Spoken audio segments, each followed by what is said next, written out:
Awesome. So I'm Dr. Michelle Wolford, and we're putting together this Wellness Summer Speaker Symposium, and I'm here to introduce Dr. Summer Nicole. So she'll be talking a lot about just somatic re-education, so how you have certain experiences that happen in your life and how they transmute into your body. And she's going to give you some tips and tools and really educate you on how that physical manifestation or expression can be resolved by going inward. So I'm just going to leave it over to Summer, and she's going to talk and educate, and I'm so excited that you guys are all here. Thanks, Michelle. You're very welcome. Thank you guys for coming on such a beautiful beach day. I am going to start actually with the story. So I'll get into everything she just said in just a little bit. But I'm going to actually start with a story. So I want you guys to imagine a housewife with 2 children. And she's been married for around 14 years. And she has suspected that her husband has been cheating on her and for a long time and with many women. And one night she decides to go and drive to basically following her husband to who she thinks is the mistress's house. And it's at night, and she's kind of like staying back from the husband's truck, and she sees the husband's truck park. She kind of parks, 50, 100 yards back, so he doesn't see her. She walks, she sees him walk to the front door of the house, and this woman answers, curly blonde hair, and she sees them kiss, and he goes in, and all of her suspicions are confirmed, right? So she decides, I'm gonna catch him. I'm gonna show him that I know.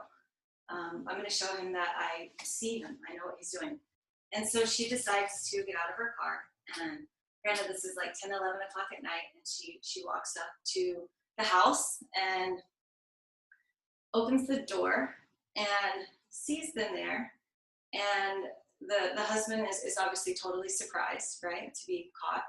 And the woman, the mistress, we'll just call her, the mistress, goes into her cabinet she has right by the front door and pulls out a rifle and shoots the woman, shoots the wife, right in the gut, miss every vital organ by the grace of God. So this woman was my mother. She's alive and well. Take a big breath with me. Yeah.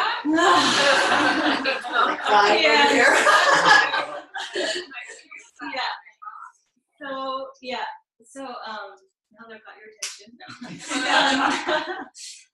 So this woman was my mother, and this happened when I was around 8 years old. I had no idea that it was happening at that time when I was 8 years old. And my dad proceeded to take my brother and I to Tennessee, Dollywood, like the Dolly Parton Festival Park or something. Takes us out of town to Tennessee to get us out of town, because it's all over the news. It's all over Pensacola, Florida news, everywhere. The whole town knows, basically, right? And so my brother and I were swept out of town. Not a word was said about it to my brother and I during that time. And neither was, even before that, like somewhere the year-ish before that, neither was anything said about, this is a memory that came to me much later in life, my dad actually taking my brother and I to school with the mistress in the front seat. And as a little girl, 7, 8-year-old in the back, you can imagine we're all very intuitive, right? And we all pick up on energy. And so when something is being presented to you as one thing, but you're feeling another thing, right? Can you see how that could totally throw off like your own internal barometer of what's true, right? Of what, like my own perceptions of things, like my own ability to trust, right? And so, I wanted to share this with you. One piece is that so many things, and I think this is true for a lot of people, but so many things are just like swept under the rug, like in our childhood, right? Just not talked about. And that's specifically very, very true for my family. Like everything was swept under the rug, like big elephants in the room, never ever talked about. Like everyone just acted like it's fine. And so So you can imagine, you know, the negative beliefs, right, that a little girl could form, you know, from experiences like that. And one of them for me was, I can't trust my own perceptions. Like, you know, like I can't trust my own intuition, because it's like what's being presented to me is one thing, but what I'm feeling is another thing, right? Another one is just kind of the obvious one, probably, is I can't trust men, right? And not only men, but I can't trust women, because I saw so many deceitful women, right? Like in and out of life as a child. And the other one was just, it's not safe, right? That at the very deepest level, there was a, you know, part of my little girl that really, at the deepest level was believing like, oh, if I commit to a relationship and marriage, right? At the very deepest unconscious level, there's some part of me that's like, something's catastrophic is going to happen, right? Like something really terrible will happen. And so those are, you know, I wanted to give you that example of just like some of, that's like one story, right? And it's the most, for sure, the most extreme story, traumatic thing that as a child for me, but I wanted to share that with you so that you could kind of see like where those negative beliefs, right, like come from. And so, you know, what kind of woman, right, did that make me? Like really realizing as an adult that so many things were swept under the rug, weren't talked about, that I had to process as an adult, right? And for me, it, like, I've always been this like just seeker of truth. Like I just want honesty. It's part of my like Sagittarius nature too. Like I can be honest almost to the point of being like too blunt sometimes. And it's like the opposite of my family in a way, you know, just like sweeping things under the rug.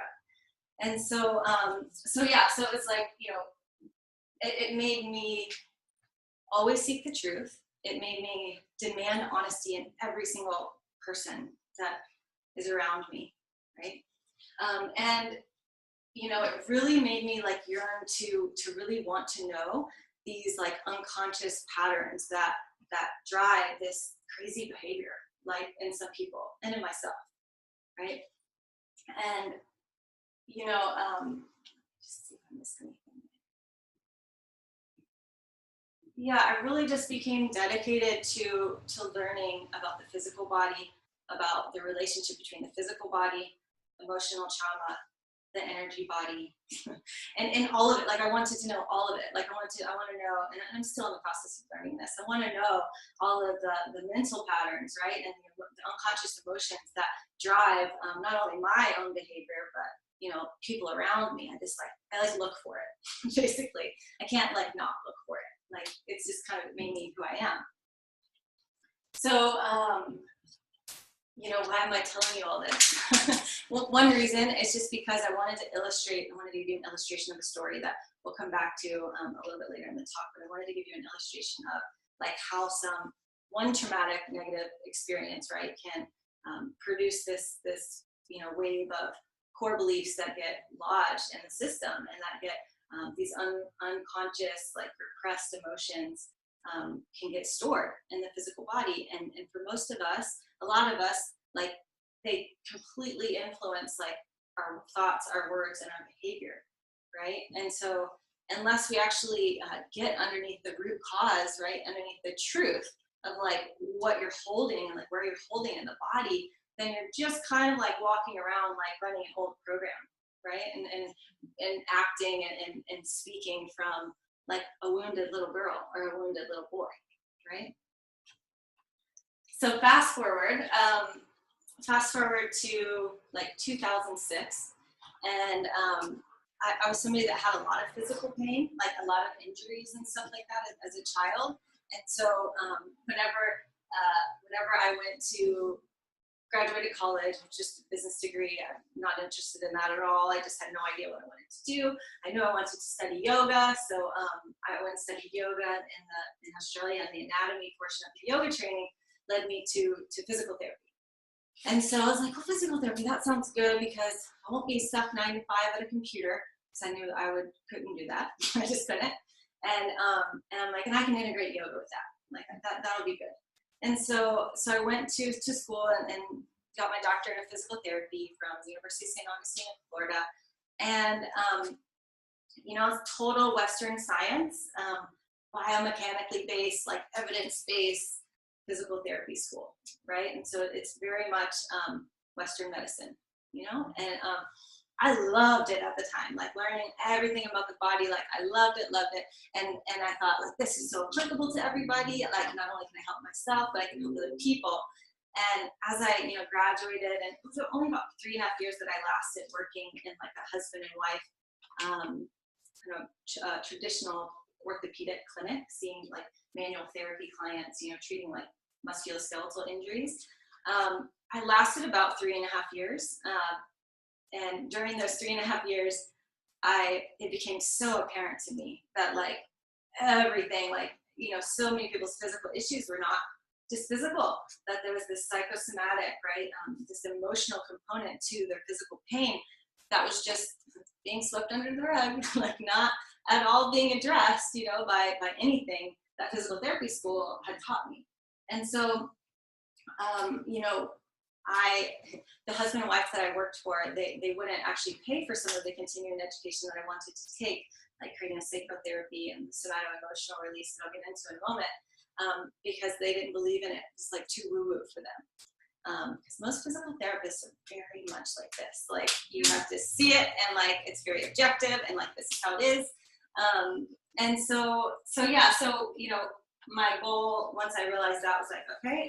And the other thing is that I ended up completely depleted, physically, mentally, emotionally, completely depleted by how many patients they wanted to see a day. That just wasn't sustainable for me, and I knew, okay, I'm just gonna have to start my own business. I have to do that. I don't really have another choice. And so once I did that, my whole goal became at filling in the gaps of what physical therapy school left out. Like I wanted to know how to deal with people's repressed emotions that were causing the physical pain. I wanted to know how to have good energetic boundaries, that I wouldn't end up completely depleted from seeing clients one-on-one. And also just the mental component, because you could see like there was just this huge mental component of when people are in physical pain. It's like this tape will just run over and over again, and they send themselves down a rabbit hole, and it just creates further and further distress, right? And therefore you have people, that's like people with chronic pain, right? It's just an old tape running over and over and over again in the brain, right? So I set out to learn craniosacral therapy, and I'm going to loop these together, but craniosacral therapy is a modality, and somato-emotional release is something I learned through learning craniosacral therapy. So it's like one part of craniosacral therapy.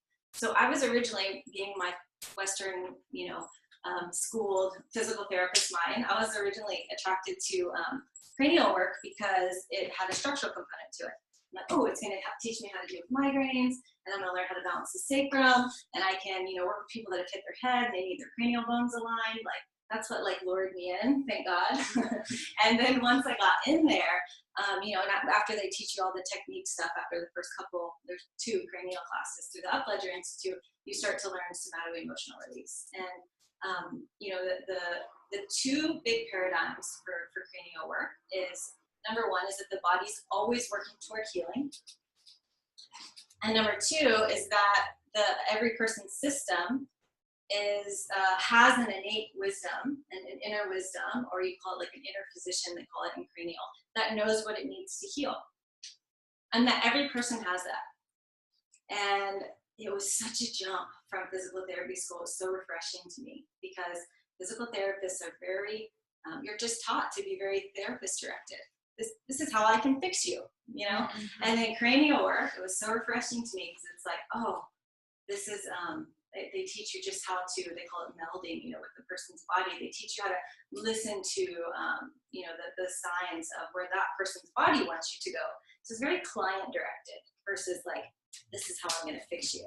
So to me, it was like, oh, it was so refreshing. And so somato-emotional release ended up being, such a blessing in my life personally, because it's like, I got to go to these classes, and I got to hone my skills, as a therapist, but I also got to like work on my own shit at the same time.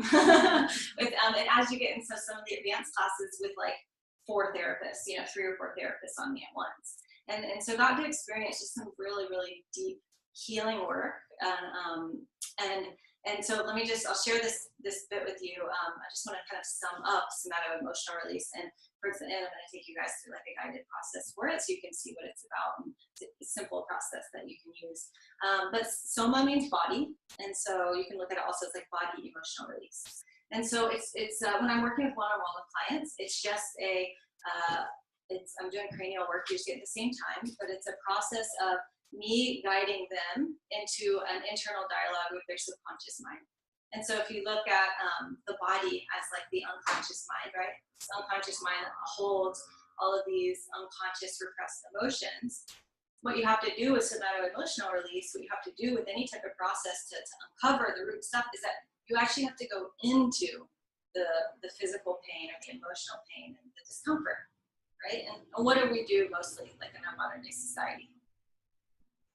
We like check out. Yeah, we check out. We dissociate from the body. We do anything on earth to distract ourselves from whatever it is we're feeling, from sadness, from anger, from whatever it is, right?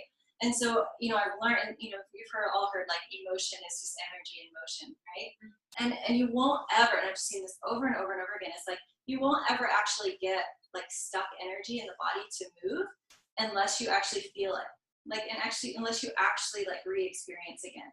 So that's why like so many people in chronic pain that are on, pills that numb them and sleep medications because they can't sleep well and all this stuff, that's why like so many of them are in just like this loop, right? Of just like because this story just plays over and over that I'm not getting better, that my physical body is the cause of my pain, and they think in their mind there's something structurally wrong with me. And then the doctor shows them the x-ray and the doctor shows them the MRI and they give them this picture that their mind attaches to, right? And yes, it's just like all that left brain stuff. It's like very satisfying to the mind, right? Okay, this is what's wrong with me. This physical thing. Okay, this is what's gonna help me. And it's just this like really crazy pattern once you recognize it of how our medical system is set up, right? Of just it's like sick care. You've heard that, right? It's just treating people's symptoms and masking physical pain whenever. All the body's really trying to do is get you to listen and get you to look at what you might be holding and what you might be carrying that perhaps you haven't had a chance to look at yet. Okay, let's see where I'm at. You have any questions so far? Good? Okay, let's see. Yeah, so SER, and I'll just, SER is for short, somato-emotional release, is like, it's a process that, and I'll take you through at the end, that it's good to use when you're triggered, like, when you're out and about and you think somebody else makes you angry or makes you frustrated, but it's really your stuff and you don't know what to do with that when you get into that state. It's a process you can use.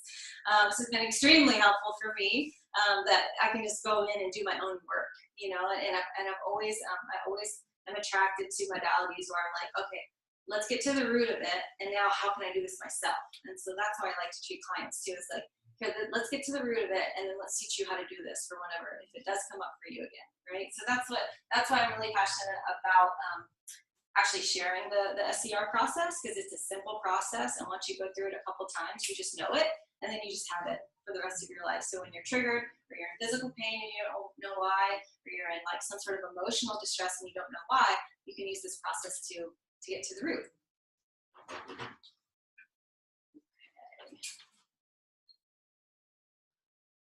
Okay, so now I'm just going to kind of bring it back to, I wanted to share that story with you at the beginning because, and that was, again, when I was like 8 years old, and I'm 37 now, and I wanted to share it with you because just recently, like 3 months ago, I really had to walk my talk, and I really had to implement all of these emotional modalities and which is the somato-emotional release, and craniosacral therapy, which is for the nervous system. I had to really implement all my tools. I had to use every skill and tool that I knew because I suffered a lower back injury that came seemingly out of nowhere. And interestingly enough, I went to a physical therapist to have somebody objective look at me, like, because I was like, I'm not seeing what this is, like, I'm not getting to the root, like, let me have somebody else do it. And this physical therapist, she basically told me, oh, you have like an impinged nerve at L1 and L5, and this would have been easier if I wasn't a physical therapist. So you could see like all of I have all of these learned, like conditioned beliefs from physical therapy school about what that means, right? Like, okay, so if there's a nerve thing, okay, flexion is going to make my back worse, sitting is going to make my back worse, like all of these things that like textbook says is going to make my back worse. So I kept saying to James this whole time, I was like, if I wasn't a physical therapist, this would be so much easier because I have all of these beliefs that I learned in school that I need to like unlearn because they actually weren't relevant for me. And so lower back, you know, the emotional, how many of you have had lower back issues? Okay, so some of you have probably been through some of this, of just like, so lower back issues are, the emotional component is like financial or emotional support. The chakra it's related to is the root chakra, right? And so there's everything to do with like your relationship to your body, your relationship to your family, about safety, how safe you feel in your body, in the world, support, right? The support around you, and fear, just straight fear is what it usually has to do with. And so you can imagine, like, you know, what's in my mind, like the opposite of fear is trust, right? Wouldn't you say? So being who I am, I have this low back pain, whatever. I go to the physical therapist. She tells me this diagnosis, and you can ask him. My pain was so much worse that night because it went like rabbit hole of like mental craziness of like, this means this, and oh my God, if I'm pregnant right now, that means like, oh my God, what if I have a disc injury? Oh my God, I'm gonna have to have a disc injury and I want to have a natural labor. Now I'm not gonna be able to do that. I mean, rabbit hole. Like just spiral downhill. It was terrible. And my pain got so much worse because I was just like crazy thinking about it. You know, and my mental, my mind just went nuts. And so whenever I went home, you know, I was like, and after I kind of got out of my downward spiral, my downward mental spiral about it, I was like, all right, let's do this. Like, let's look at every single thing related to the root chakra. Where am I not supporting myself emotionally or financially? Where do I not feel safe in the world? Where is there fear in my body? Where do I not trust, right? And so, and I have to preface this by saying, James, I live in Kauai, in the most stress-free, slow-paced, like environment that there could possibly be. And so as this happened to me, I spent like 6 weeks, pretty much 6 straight weeks, every 2 hours, face down, you know, that was the best position for my back, doing like basically prone extension exercises every 2 hours for like 6 weeks. It was crazy. And what happened during that time, what became so crazy apparent to me, was that, okay, I can't move physically like I was always able to. And as the physical body slowed down, like my mind just got louder and louder and louder, right? Just so loud. And I was like, oh, like, and I couldn't go do all the things I would normally do to like quiet it down, right? Like my yoga practice. I could still meditate, but I had to like kind of sit off the edge of the bed. I had to really change everything that I was doing. And the gift in it all now that I could see that I couldn't see at the time, but the gift in it is that because my physical body couldn't do all the things I was normally doing, and because my mind got so loud, it brought, and I just straight went into like observer mode of just like, what is my mind saying? You know, all these like unconscious old tapes, right? Old programs from my brain just started coming up and just started, you know, showing me all the places that I felt terribly unsafe in my body, like terribly unsafe in my relationship, where I didn't trust, you know, where I wasn't supporting myself, and I just went into all of those, you know, the emotional component to all of it, and use this SCR process that I'm going to teach you to go into it. And it's been invaluable to me, and that's the emotional component. And so the other piece that was my huge aha was that as I was laying there, you know, it's like, I kept saying to him, it's like the universe just has literally, it's kind of symbolic. The universe is doing this to me, like just holding me face down on the floor, just like stop, just stop doing anything, just stop. That was like the main message: stop, wait, slower, stop. It's like this.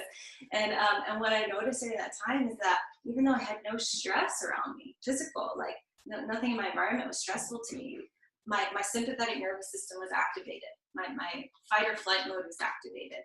And because we live in such a stress-free environment, it showed me so clearly that I definitely have some unconscious, like repressed emotions that are still doing this to my sympathetic nervous system.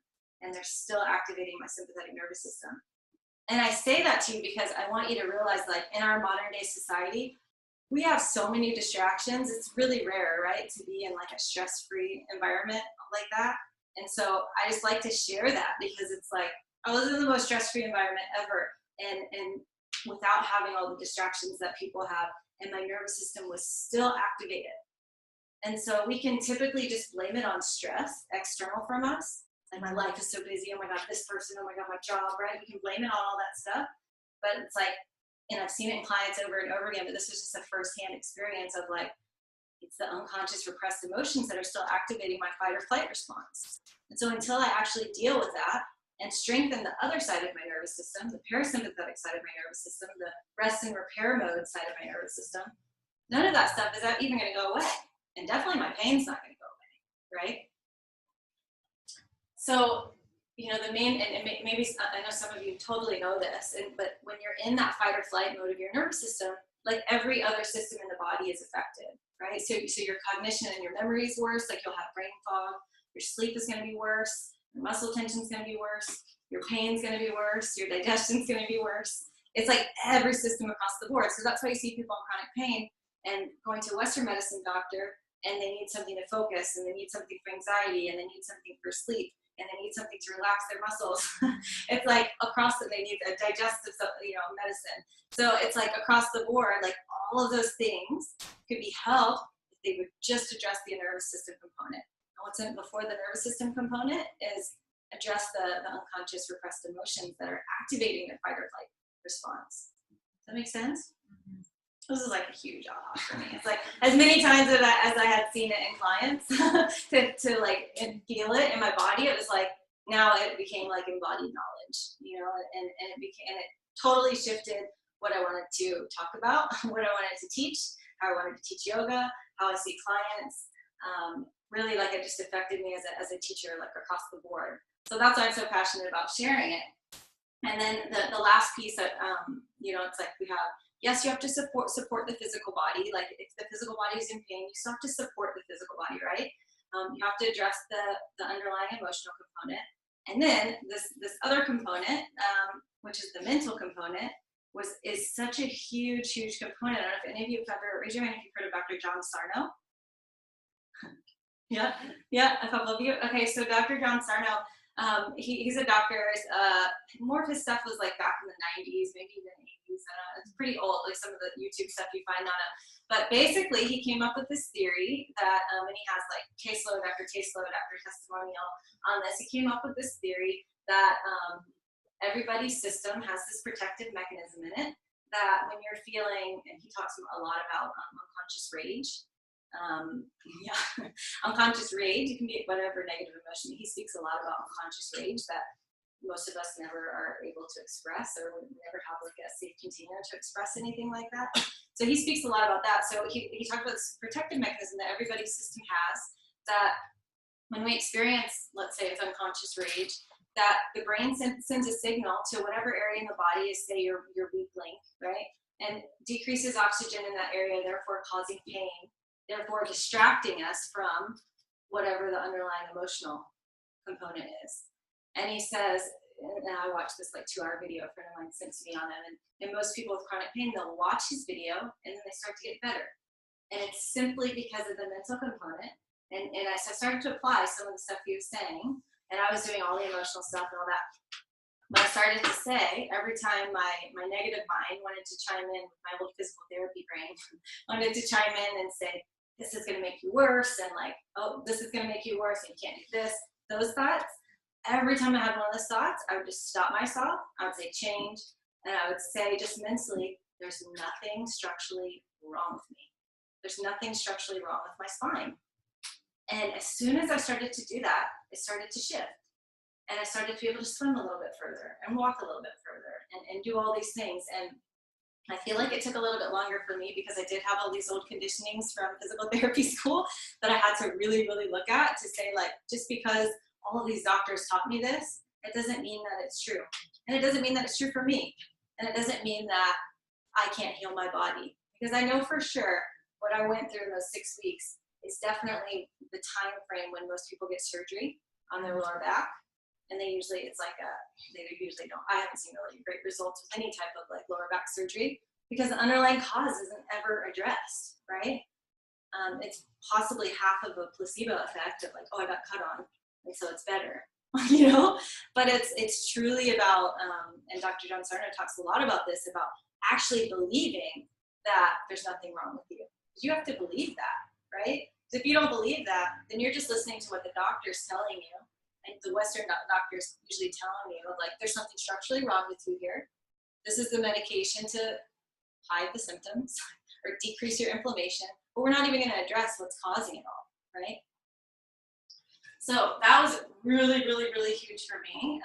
Not something they talk about, again, in physical therapy school at all, that mental component, which would be so huge for all patients and all people in chronic pain especially.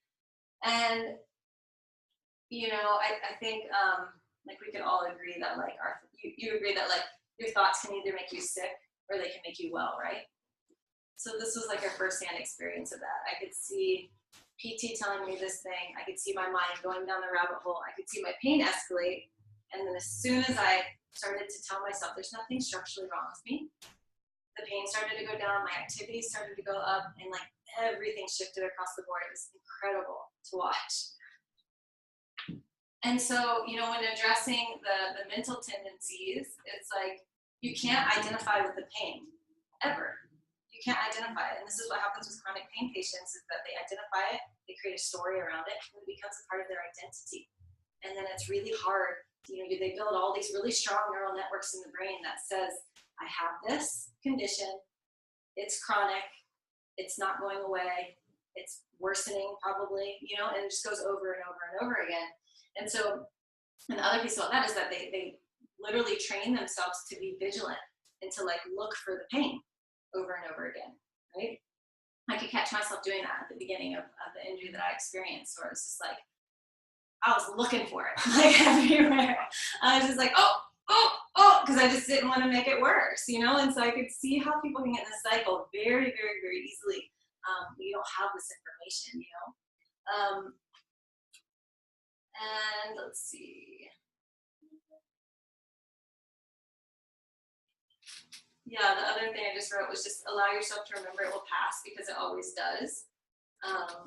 You know, don't react to the mental pressure that you have regarding your pain, emotional or physical pain, because generally the mental pressure is not going to go away.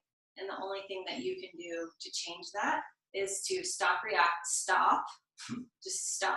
reacting to the mental pressure and learn to respond, you know, from a place of clarity, from a place of, and this is good for me, is to wait to even act on anything until my emotions have settled down. So somebody told me that once, it's like, the mental pressure is not ever going away. I feel like this is applicable to everybody, which is why I'm sharing it. It's not ever going away. It's always going to be there. So the only thing you can do is just stop reacting to it. You can only change your reaction to it. You can't change that it's there, right? Okay, let's see. And if I had time, I'd love to get into all the Dr. Joe Dispenza stuff because it's like the next segue to this, but I wanted to keep it like honed in to this. So, all right, let's see here. And then, okay, so the last piece, so there's the emotional piece, right? There's the mental piece. And then for me, the energetic piece, I love going to energy workers and, you know, energy healers are amazing. They always help me so much. And I also really love tools where I can do it myself. And I like being able to teach clients how to do it themselves. And I've studied yoga since like 2000, and I always studied like alignment-based therapeutic styles of yoga. And it wasn't until the last, say, like 3-4 years that I started to study Kundalini yoga. Raise your hand if you've done Kundalini yoga. Yeah, a couple of you. Okay.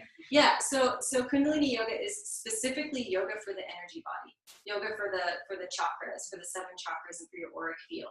Your auric field, they say, is like an extension of your nervous system. It's that invisible shield that surrounds your body. That when it's charged and strong, it helps you tolerate stress better. It helps you not take on other people's stuff as much, and yeah, it makes your nervous system stronger. And so Kundalini yoga, I always love to share it with people because, and I'll share after we do the SCR process, just a simple technique, because there's so many little Kundalini techniques that are like 3 minutes that, like, if you're like stressed or you need to change your energy at any point in the day, I'll show you like just like a quick 3-minute technique that you can just do. It's like, they call it like the householder's yoga, because anybody can do it. You can do it like sitting in a chair.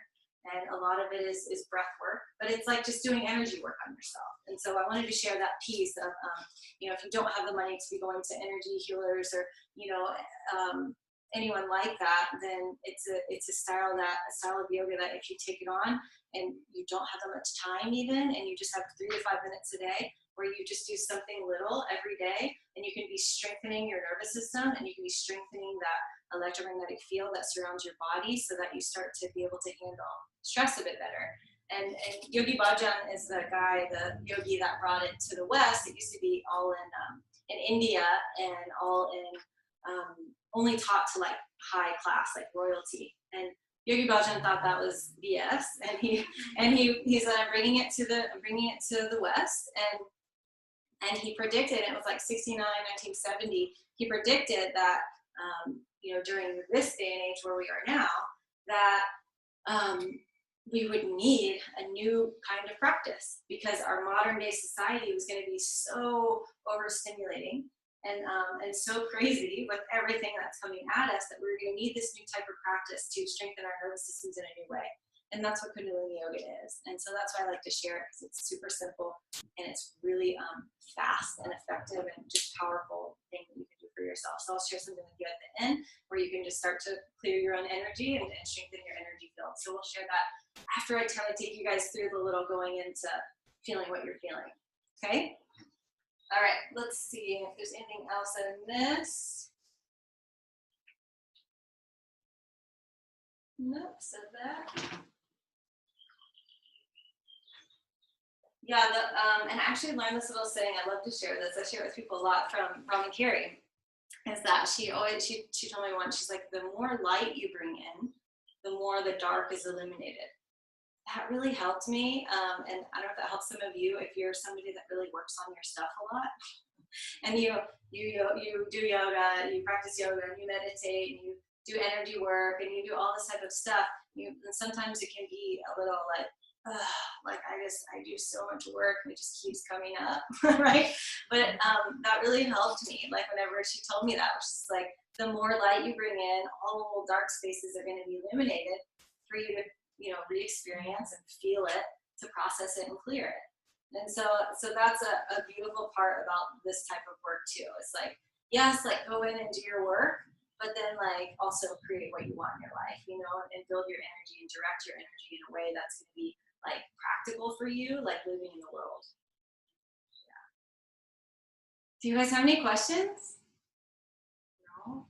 Okay, are you ready to go through this little process?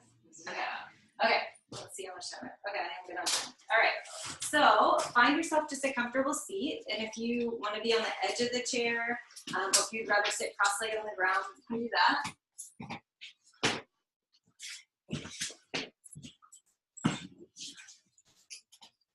Yeah, I just want to see that your physical body's comfortable. And go ahead and close your eyes.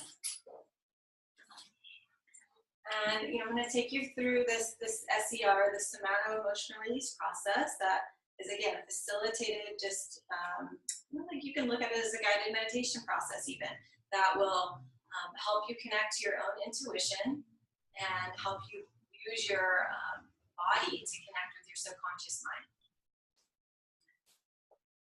So as we dive into what we're holding on to in our body, oftentimes our psyche will give us some sort of image to work with. And the image is just simply a representation of your subconscious mind. And I'll remind you guys that as we go through it. But just think to yourself here with your eyes closed, like, was your imagination strong as a child, or was it shut down as a child? Do you second guess what you imagine or what you see?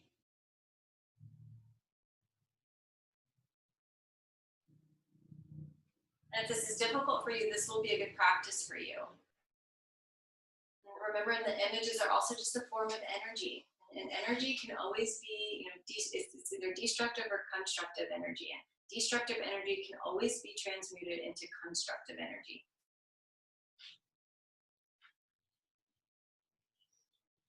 And just remember as we start that there's no right or wrong way to process anything. Just begin to breathe deep into your belly.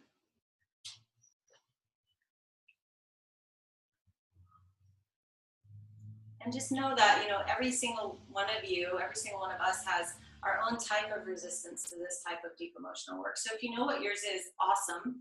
Just look for that part of your mind that, either doesn't want to change or gets defensive or fearful of the unknown. And just keep bringing yourself back to the present moment. Keep bringing yourself back into your physical body, into your feeling body as we go through this. So lift your heart, let your shoulder blades relax down your back. Good, feel your sitting bones on the ground, your feet on the floor. Your palms can face up on your legs, yep. And as you take just a couple more deep breaths, just consciously begin to gather any distracted or scattered parts of yourself inside the boundaries of your physical body.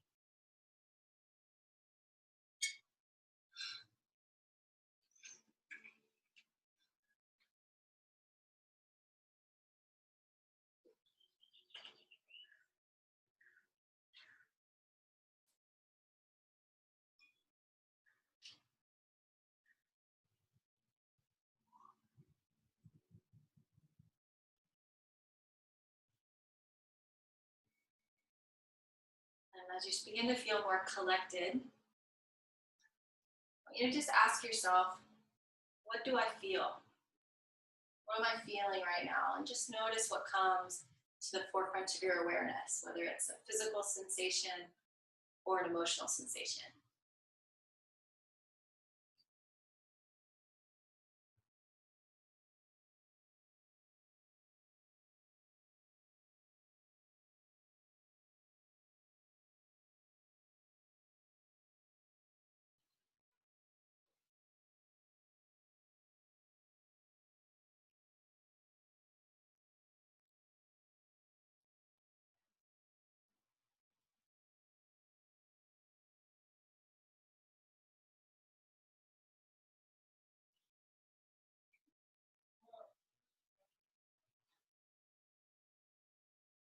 And now ask yourself, what other adjectives come up to describe what I'm feeling?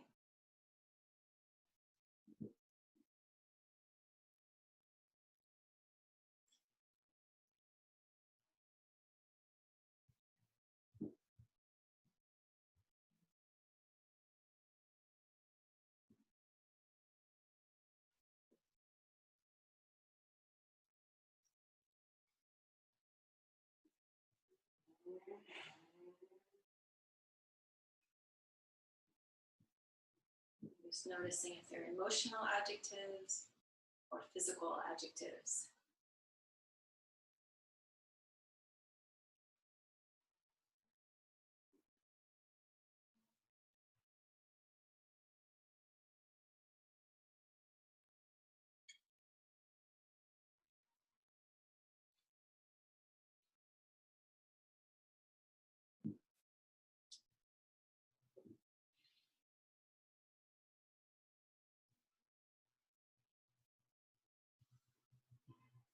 And now ask yourself, where is this sensation located in my body? And I just want you to be really specific about its location, big or small.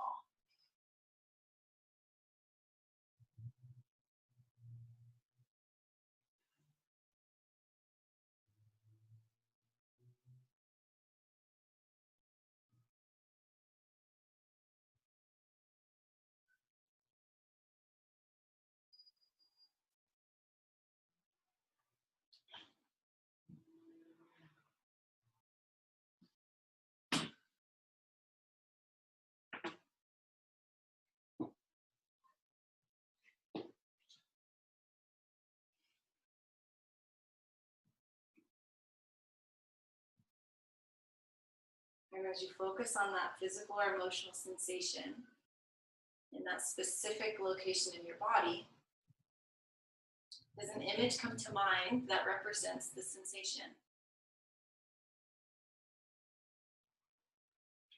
Perhaps it's just an energy versus a solid image.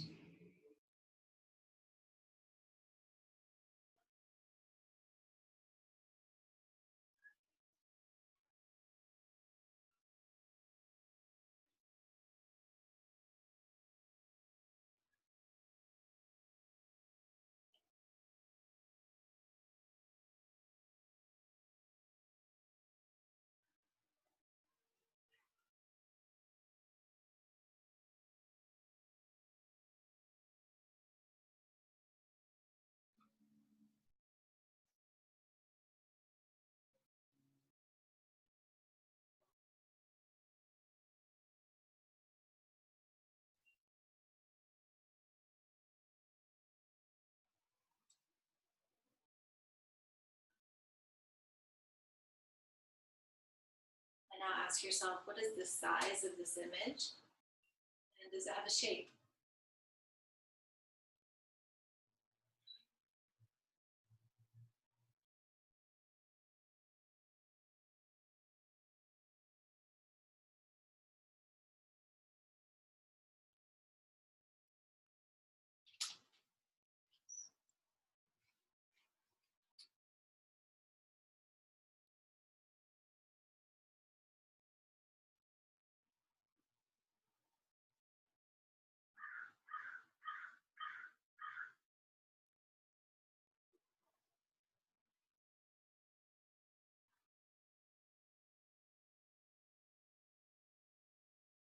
And now ask, does it have a color or a texture?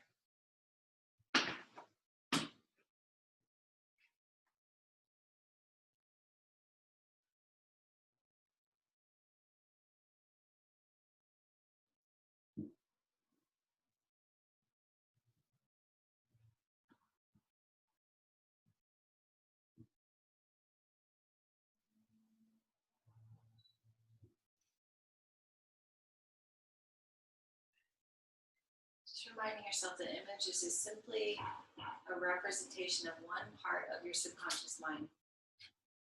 So please keep your awareness on the image and on the location in your body. And for the sake of conversation, you're just going to ask, do you have a name? Or what would you like to be called?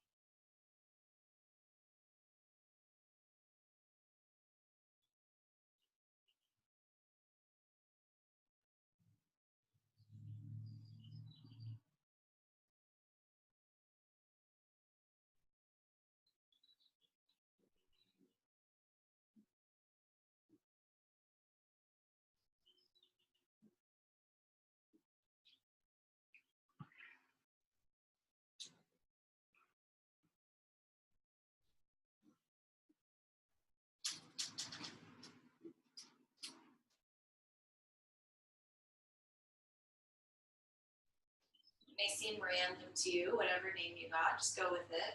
If you received a name, you're going to use it every time I say the word image.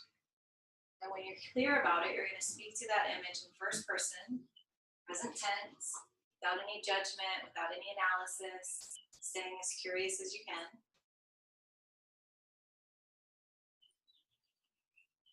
And now you're just going to ask the image, how long have you been there?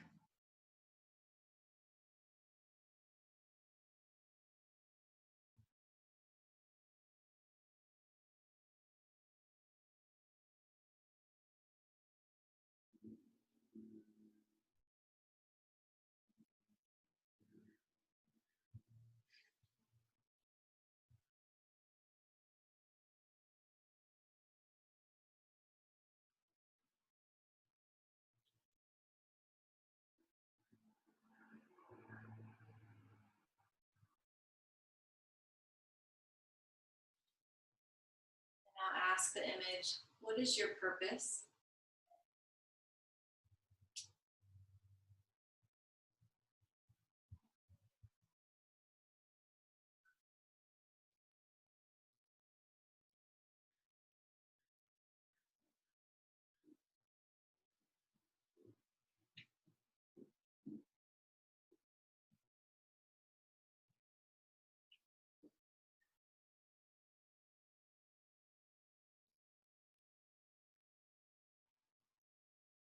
now ask the image, do you have a message for me?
Now ask your present day adult self, do I still need this image to do this for me?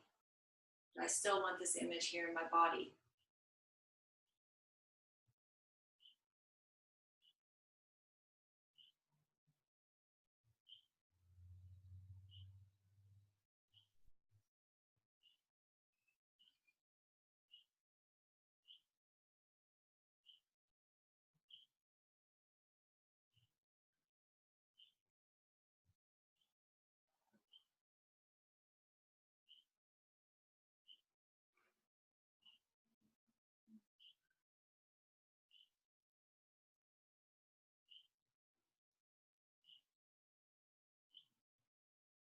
And if your answer is no, please ask the image, are you willing to leave?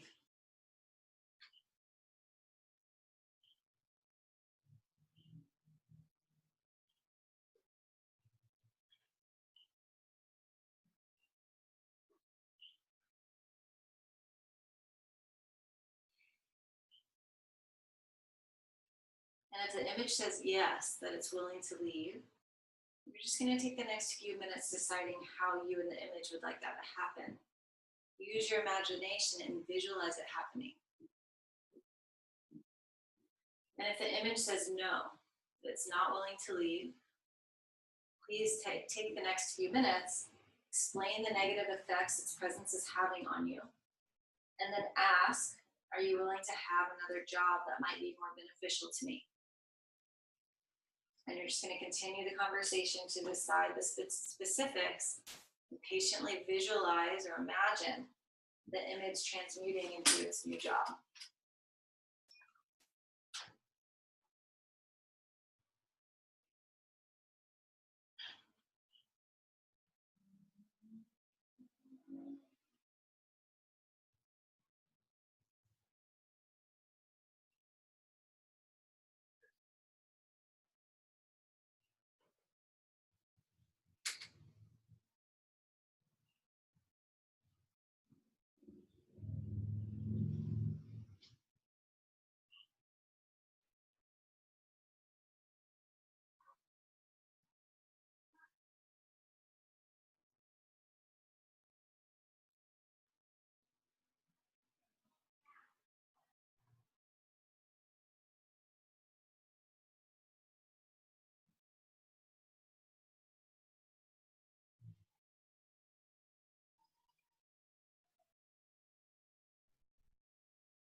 Just remembering the same neurosynapses happen in the brain, whether you visualize or imagine something, whether it's actually happening. So do your best to visualize it as clearly as you can.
Now, if anything doesn't feel complete for you, you're just going to tell that image or whatever specific part of yourself you are working with that you have to end now, that you'll be back to work on it.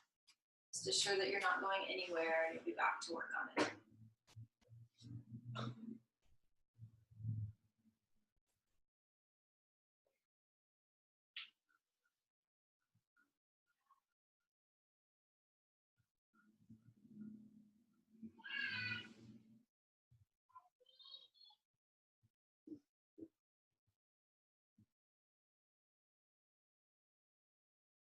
Once you feel complete with that process, you're just going to choose a personal mudra or any position of your hands that feels good to you right now. That might help you with just continued reinforcement, integration for your progress in this process. And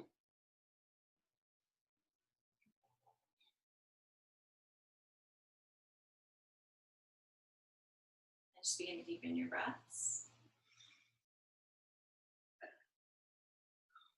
Just calling all parts of your spirit, power, and energy just back into your physical body now.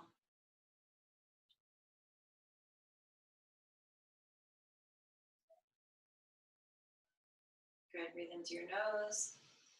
Exhale through your mouth.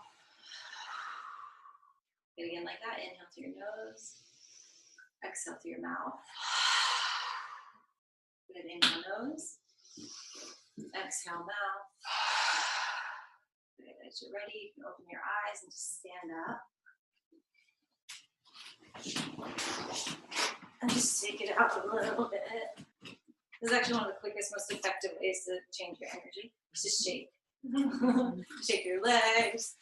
Just for a minute. Shake your butt. Yeah. Okay.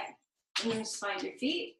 Okay, you guys up for, I think we have time for, yeah, we'll do this for, let's see how you guys do. Maybe 3 minutes, maybe just 2. Let's see how you guys do. I'm going to just show you this quick Kundalini yoga technique to clear your energy, and to strengthen your energy field. So Kundalini yoga is also considered like the science of angles. And so whatever like angle the arms are at or the legs are at is directing blood flow and is directing energy to certain energy centers or certain organs in the body. And so this one is specifically directing energy to the heart.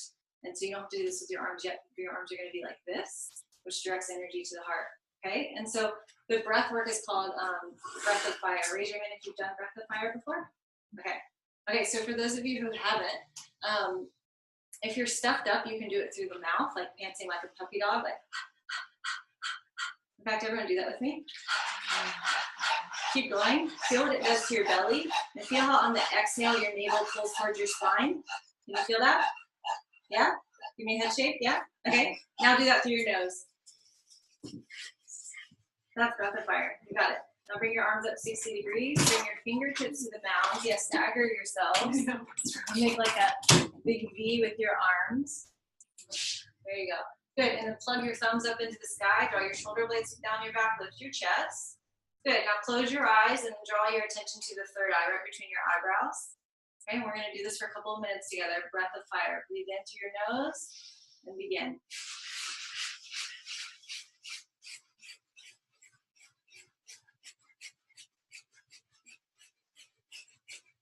Equal emphasis on your inhale and exhale through your nose. On the exhale, the navel draws towards the spine.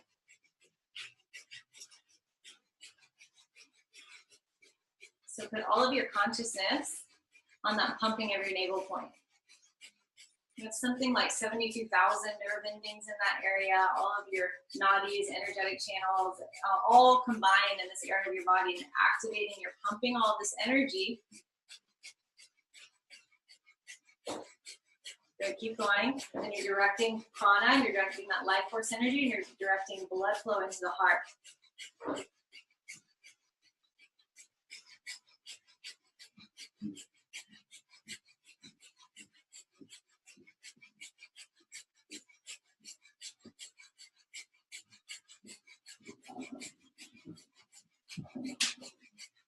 Good, keep going. Make sure your arms are 60 degrees, a little bit higher. Your mind will always tell you have to stop before your physical body actually has to stop. But of course, never push past pain. You can always just keep the breath going, lower the arms to rest, and just visualize your arms in this position. Maybe the same neurosynapses happen in the brain, whether you visualize it or whether you're doing it. Imagine your auric field, the electromagnetic field that surrounds your body. And say 9 to 14 feet in all directions. You're charging your energetic field. The heart being one of your strongest electromagnetic fields in the body. Good, guys, almost there.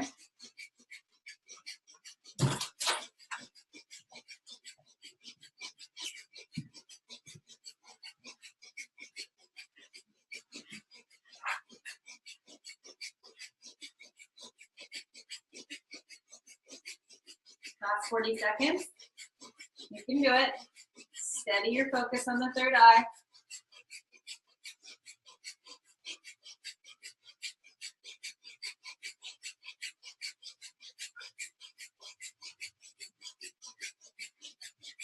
Good, last 25 seconds. Put your shoulder blades back and down. Plug your thumbs up to the sky again. Commit to it. If you just did this 3 minutes a day, you'll be strengthening your nervous system, strengthening your electromagnetic field, helping you tolerate stress better. Good, and take a huge breath in, touch your thumbs without looking.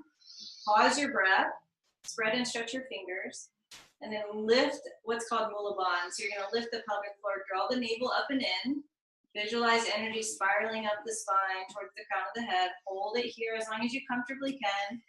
So drawing energy from the root to the crown. Stretch up, up, up. And slowly exhale your air, just sweeping your energy field with your arms. Keep your eyes closed. And just stand for a moment with your palms facing forward. Keeping your steady focus on the third eye. Just take some normal breaths in and out your nose. And just breathe and feel, tuning into the subtle energetic changes that just happen.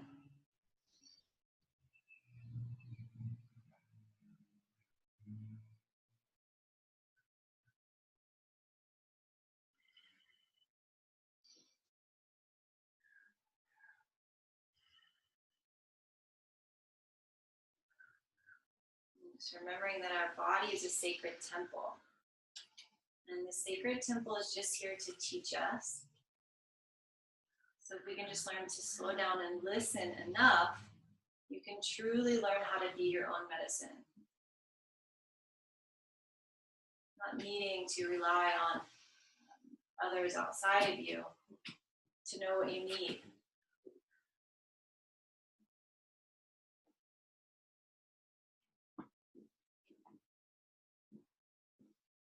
Feel your feet get heavy, and then just bring your hands and just do a prayer position in front of the heart. Just take a couple breaths here. Taking a moment to just thank your body for all of the wonderful, amazing things it does for you all day long without you even thinking about it, even if you're in pain.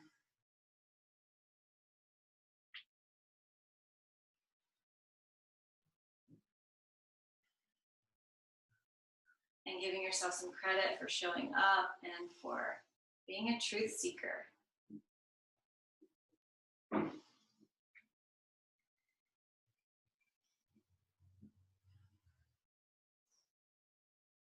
And we'll just close this just in the tradition of Kundalini Yoga with one long Sat, short Nam. Sat means truth, Nam means identity or name. This truth is my name, truth is my identity, calling upon the highest truth within yourself. Take a deep belly breath in.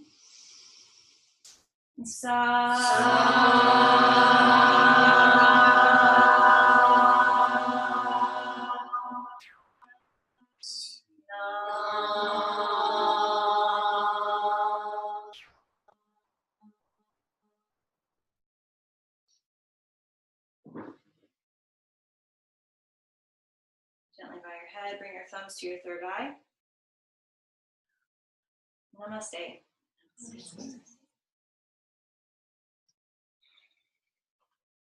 Thank you guys. Let me know if you have any questions. Thank you. You're welcome. Thank you.